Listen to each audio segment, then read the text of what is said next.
Vanina Paoli-Gagin pour le groupe Les Indépendants, République et Territoires pour 5 minutes.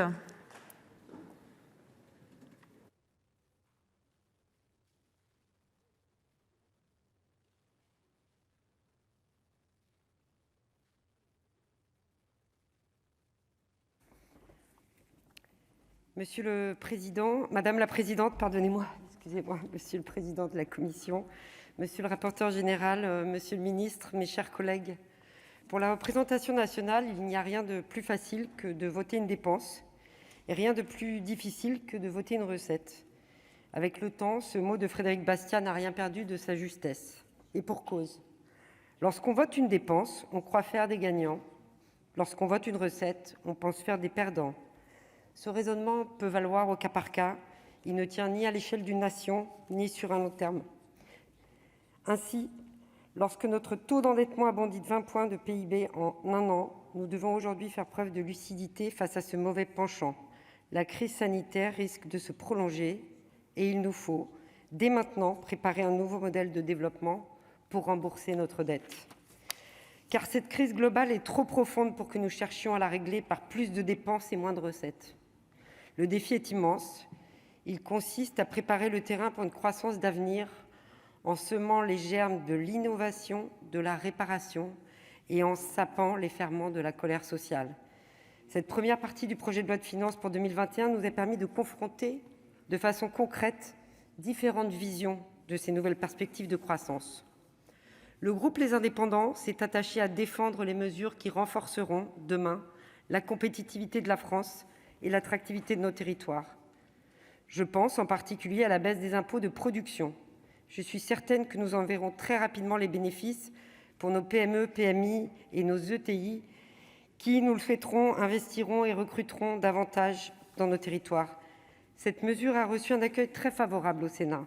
Je m'en réjouis. Nous sommes nombreux sur ces bancs à vouloir la réindustrialisation de notre économie, la relocalisation de nos productions, suivant des modes en phase avec la transition écologique.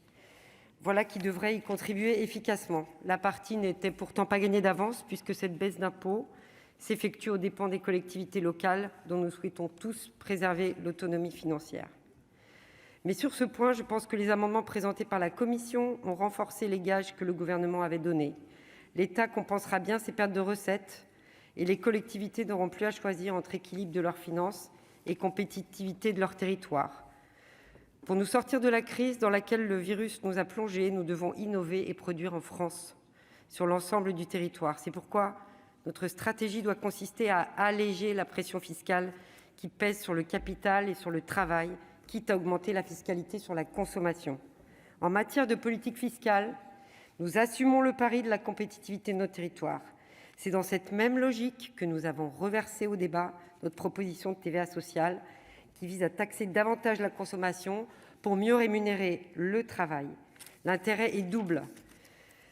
À l'heure du consommer moins mais mieux, faire basculer nos prélèvements obligatoires depuis le travail et le capital vers la consommation, c'est renforcer notre compétitivité coût. Et c'est donc avantager les produits français par rapport aux produits étrangers. C'est donc améliorer aussi notre balance commerciale qui en aurait bien besoin. D'autre part, alors qu'un consensus politique s'est formé autour de la nécessité de laisser filer nos déficits pour financer la lutte contre l'épidémie, peu de propositions ont surgi pour rééquilibrer sérieusement nos finances publiques. Ça va sans dire, mais ça va mieux en le disant. On ne pourra pas se contenter de voter des dépenses supplémentaires. C'est pourquoi le groupe Les Indépendants assume aussi d'avoir soutenu des hausses et supprimé des baisses d'impôts. Je citerai 2 exemples. Le premier, c'est la suppression de la majoration d'impôts pour les entrepreneurs qui n'adhèrent pas à des OGA, des organismes de gestion agréés. Engager des baisses d'impôts pour nos indépendants, oui. Risquer pour cela d'entamer la fiabilité des comptes, non. Le second exemple, plus emblématique, c'est celui des 2 contributions exceptionnelles que nous avons votées sur les assurances d'une part et sur les ventes en ligne d'autre part. Bien sûr, l'impôt n'est pas une baguette magique qui d'un coup pourrait changer la réalité.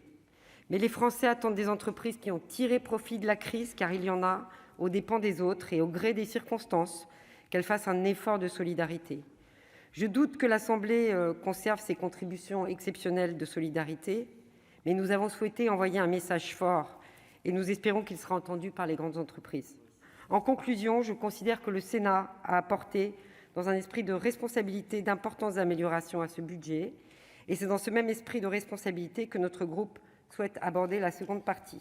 Nous voterons donc en faveur de cette première partie qui pose les premiers jalons d'une fiscalité adaptée aux défis de la sortie et de l'après-crise. Je vous remercie.